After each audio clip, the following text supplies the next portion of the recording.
Hello mga friends, kumusta na kayo dyan? Ito yung ano namin, tinutupi. Yan, mga towel, mga puti halos. May malaking towel, may kumot na pang winter. Yan, kumot na pang winter na blanket.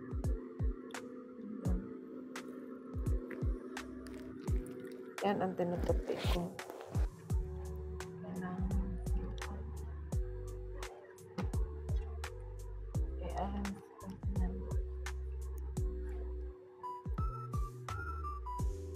Na-arrange namin.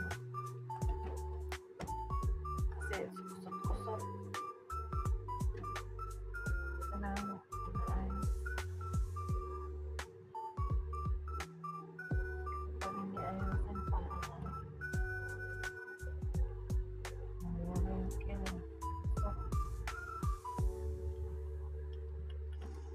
Anong ginagawa namin dito? Tupi-tupi. Dalawa kami nagtutupi pag blanket.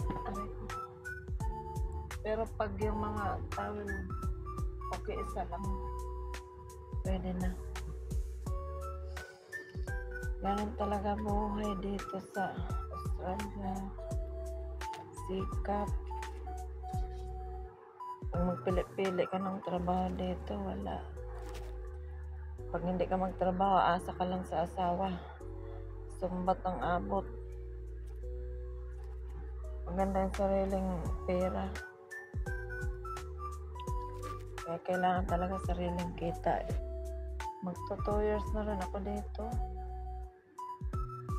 Gusto ko rin naman kasi okay lang, walang titingin-tingin pag nagtatrabaho. Ang supervisor naman busy din. All around din yun. Nag-aano yun sa mga halaman. Nag-aalaga din. Pero malaki ang sahod. Yung supervisor namin, $50 ang oras nun. Kaya, mabait ang amo namin. Una kong amo to eh.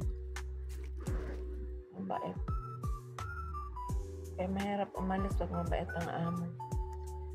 Kaya maganda para may trabaho kasi mahirap umasa sa asawa.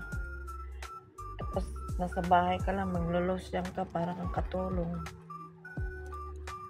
Masaya pag may trabaho, lalo na pag kasundo mo yung mga kasama mo.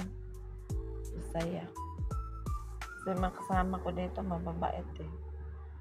Tapos yung kasama ko, yung student, mabait pa kasama, at saka yung supervisor.